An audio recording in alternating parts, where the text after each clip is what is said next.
You are looking at Julian's pronunciation guide, where we look at how to pronounce better some of the most mispronounced words in the world, like this other curious word. But how do you say what you're looking for today?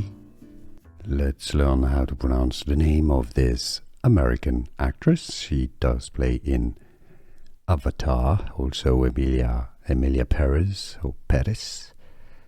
Zoe Saldaña. Zoe Saldaña. Yes, there's a little tilde on the N of her surname, which is pronounced N, like GN. Sorry.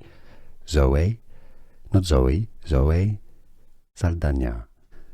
Here are more videos on how to pronounce more confusing words and names too many mispronounced. Like this video if you found it useful. I appreciate your support. I'll see you soon and thanks for watching.